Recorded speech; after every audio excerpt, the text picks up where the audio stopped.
Jerusalem. That was the destination. Ships from England, Flanders, Germany.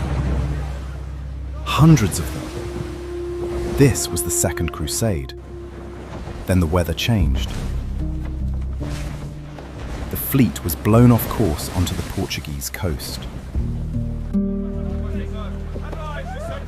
Storm-battered, behind schedule, they dropped anchor and waited. That's when he appeared, a man who called himself king, though Rome hadn't confirmed it yet. He rode to meet them on the shore. He had a proposal. Help me take a Muslim city to the south. Everything inside the walls, the goods, the prisoners, the plunder, is yours. The Crusaders argued for days. Jerusalem was the mission. The spoils are waiting for us. Forget the city. We must head toward our true goal, Jerusalem. But in the end, they said yes to the king. 3 days down the coast until the river appeared, wide, slow, and above it, Lisbon. They were now in Lisbon. My name is Matt, and I use modern AI tools to reconstruct Lisbon, all based on historical paintings and records. The story of a Christian city, from its very first days to that fateful day that changed everything.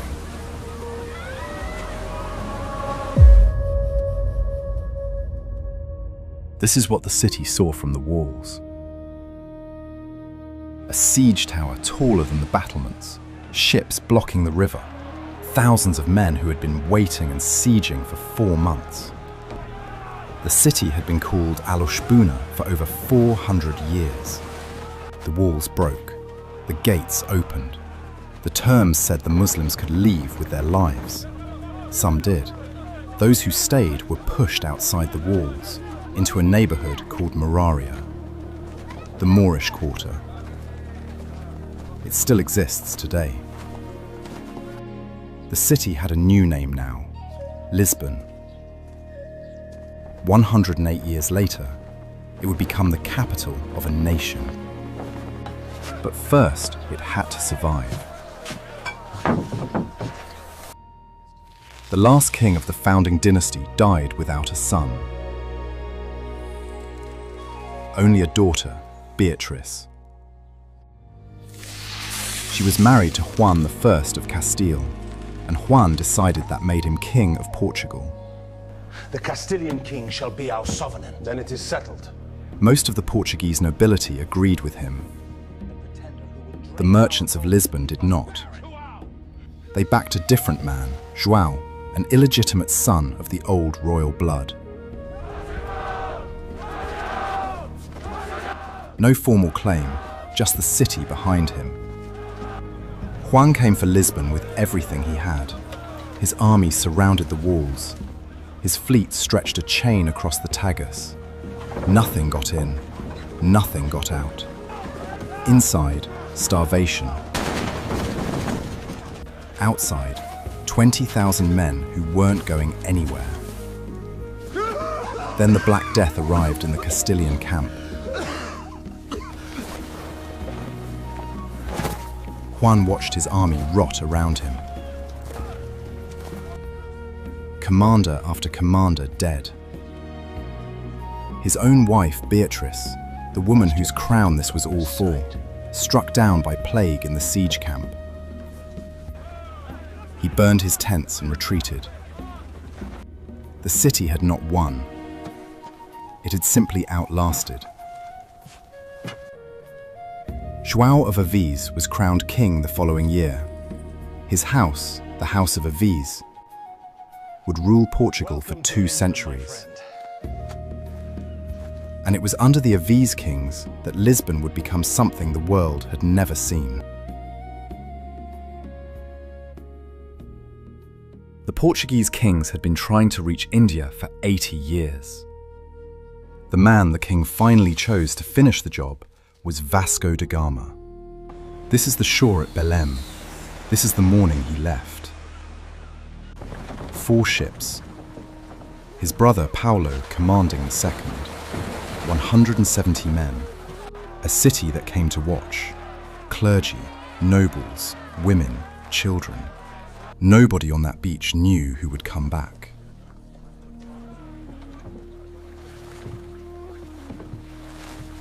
He was sailing into water that had no European name.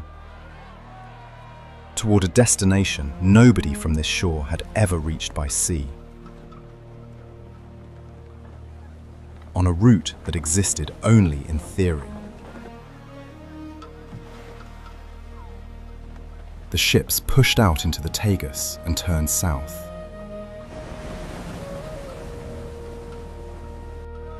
Da Gama came back 2 years later. Then another fleet left. Then another. Then another. Within a decade, Lisbon controlled the entire spice route from India to Europe. The Venetians, who had monopolized that trade for centuries, were now buying their pepper in Lisbon.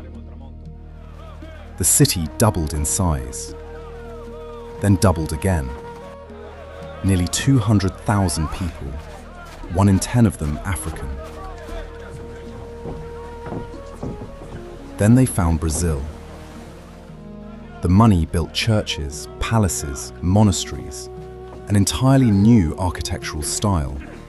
Stone carved with ropes and anchors and exotic creatures from the edges of the known world. Empire written in limestone. Lisbon had been a medieval city on the edge of Europe. Now it was the center of everything. This is Lisbon in 1505. 7 years after Da Gama came back. The spice money is arriving. The king is planning the monastery. And yet, look at the city, still the castle on the hill. Still the medieval walls zigzagging down the slope. Dense white buildings packed onto the hillside, the same way they had been for centuries. And there, just below the castle, the Sé, the cathedral. Built in 1147 on the exact site of the city's main mosque, the year the Crusaders took Lisbon. The first thing they built, still standing today. Still the same streets the Crusaders walked into 3.5 centuries earlier. Empires are built faster than cities change.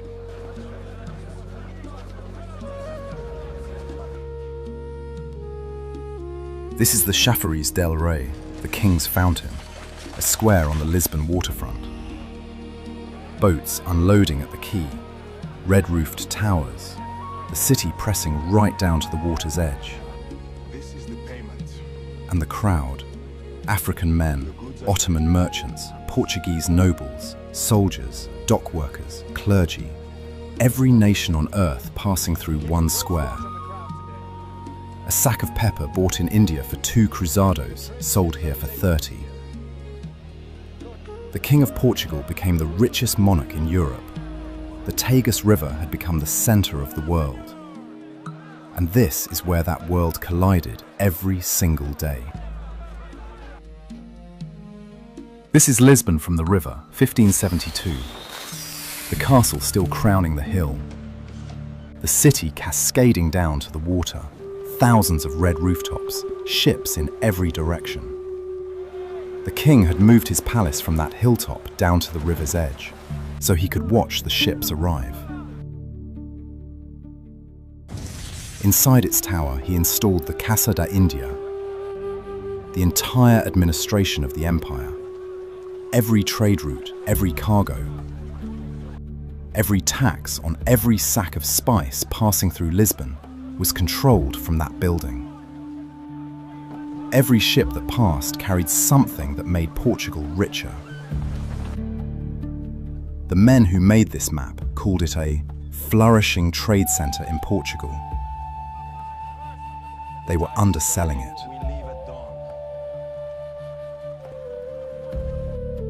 Every ship coming to Lisbon passed here first. Cascais, a fishing town on the Atlantic coast. It sat at the mouth of the Tagus, the last anchorage before the river. Big ships would shelter here in rough weather, waiting for a fair wind to carry them the final miles to Lisbon, the gateway to the richest port in the world. This is the Hieronymus Monastery. Construction started in 1501. 3 years after da Gama came back. It took 100 years to finish. The king funded it with a 5% tax on every spice imported from the east. They called it the vintena da pimenta, the pepper tax. Every column, every vault, every inch of carved limestone paid for by the spice trade. The stone itself is covered in ropes, anchors, coral, sea monsters. Not decoration, a statement. This is what the ocean gave us. Da Gama is buried inside. He prayed in the small chapel that stood on this spot the night before he sailed. He left from this shore. He came back to it.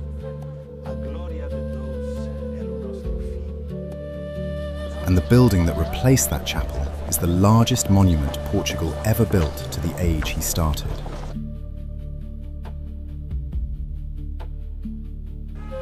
The golden century didn't last.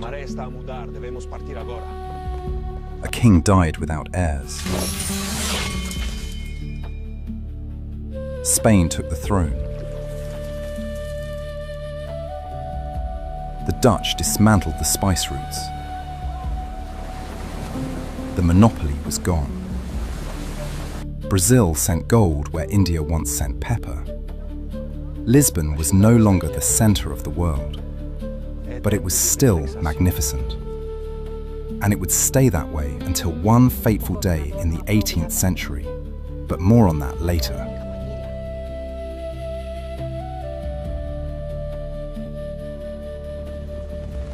This is the Terreiro do Paço, the Palace Square, the beating heart of Lisbon. Horses, carriages, merchants, nobles, children, dogs. The whole city passing through one open square on the river.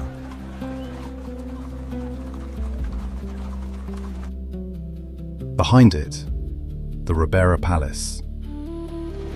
Stretching along the Tagus waterfront. 4 stories, a dome rising above the roofline. Ships on the river below. This is what power looked like in 17th century Lisbon. This square has seen everything. On April 23rd, 1662, the streets leading here were hung with silks and cloth of gold. Catherine of Braganza, daughter of the king who threw out the Spanish, walked across this square to board a ship. She was going to England to marry Charles II. Her dowry included Bombay and Tangier. The city lined the streets. The square filled with soldiers. Inside the palace, the rooms told a different story. Gilded ceilings, powdered wigs, Brazilian gold paying for what pepper once built. The king washing the feet of the poor once a year in a ceremony that filled the great hall. Courtiers packed in on tiered benches, watching their monarch perform humility in a room that cost a fortune. The palace stood for 250 years. Everything you see here, the square, the facade, the dome, the gilded hall, will be gone in a single morning. The tower was built between 1514 and 1520. Its job was to guard the mouth of the Tagus. Every ship that ever left for India sailed past it. Every ship that came back heavy with spice passed it again coming home. Fortress, prison, customs post, lighthouse. It has been all of these things. Behind it on the plain, the monastery. Commissioned by the same king, built in the same architectural style on the same stretch of riverbank. The royal pantheon of the House of Aviz, kings and explorers buried inside. Monks still living in the long wing to the left. 200 years old and still standing, though by now the money had moved on. Brazilian gold funding Baroque churches in the city centre, not maintaining manuline stone out here at Belém. This is Lisbon. The Belém Tower in the water, the monastery on the plain, the city stretching across the hills, the palace on the river, the castle on the hill. 250,000 people, 600 years of history in one frame. The crusaders who took this city, the dynasty that sent ships to India, the square where a princess left for England, the gilded halls, the pepper tax carved in limestone. Look at it carefully. Parts of it still stand. But the city in this painting, this Lisbon, was about to cease to exist.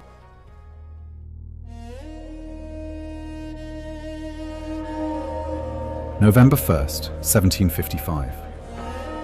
All Saints' Day. Every church in Lisbon was packed. Audite vocem meam. Every candle lit. Sanctus, sanctus, sanctus. The most religious city in Europe at prayer. Populus meus audite. Time est jam ut arreptis. At 9:40 in the morning, the ground moved. The epicenter was in the Atlantic Ocean, 200 kilometers offshore. Magnitude 8.5 to 9.0, the largest earthquake ever to strike Europe.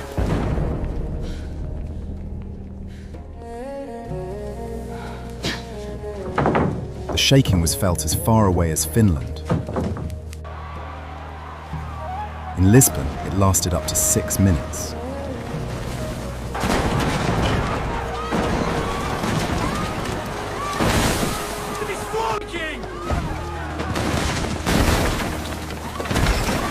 Fissures 5 meters wide tore open in the streets. Buildings that had stood for centuries came down in seconds. The churches, packed with worshippers, collapsed. Those who survived ran for the docks. Open ground, safety. Then they noticed something strange. The water in the Tagus was pulling back. The riverbed appearing. Mud, old shipwrecks, lost cargo. People ran in to grab what they could. 40 minutes after the earthquake, the water came back. A wall of it, funneled up the Tagus straight into the city. 2 more waves followed.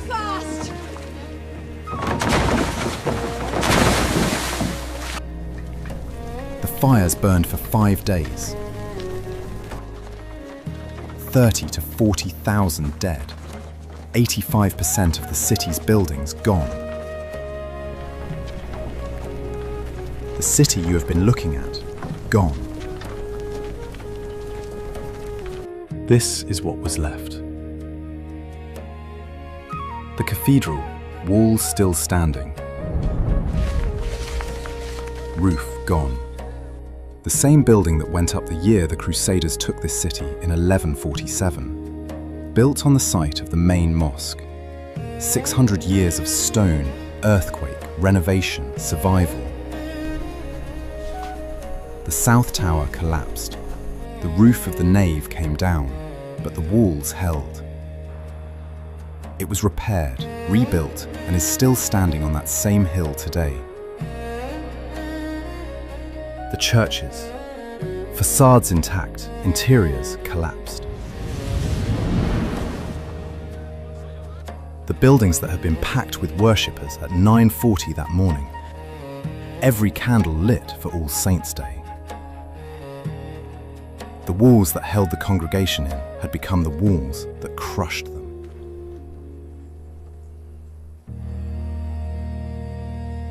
And the palace, the Ribera Palace, the shell of it still standing. Enough of the frame survived to rebuild. The walls were still standing, the windows still in their arches. They demolished it anyway. In its place, Pombal built a grand open square facing the river, the Plaza do Comercio. Construction began in the years after the earthquake and was largely complete by the 1770s. Locals still call it Terreiro do Passo, Palace Square. Even the metro station keeps the old name.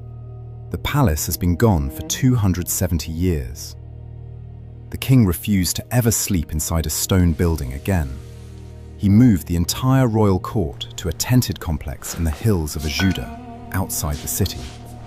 He lived there for the rest of his life. After his death, his daughter Maria I began building a proper palace on the same site, the Palacio Nacional de Ajuda. It still stands there today. And across the whole hillside, the same story. Walls with no roofs. Facades with no interiors. Streets buried under meters of debris. The city still recognizable in its outlines, just hollowed out. Tens of thousands dead, the rest living in tents on the hills, looking down at what had been their city, a city of shells. The earthquake didn't just destroy a city, it changed how Europe thought. Voltaire wrote it into Candide. Kant published 3 papers on it. The most religious city in Europe struck on its holiest day. The philosophers of the Enlightenment couldn't ignore it. The king's prime minister, Pombal, sent a questionnaire to every parish in the country. How long did the shaking last? What buildings stood? The first scientific survey of an earthquake in history. He rebuilt Lisbon on a grid, with wooden cage structures inside the walls. The first earthquake-resistant buildings ever constructed. They tested them by marching troops around scale models to simulate the shaking. And through all of it, some things survived. The tower, the monastery, the cathedral, the castle. Nearly 900 years after the Crusaders took this city, you can still walk up to those walls today.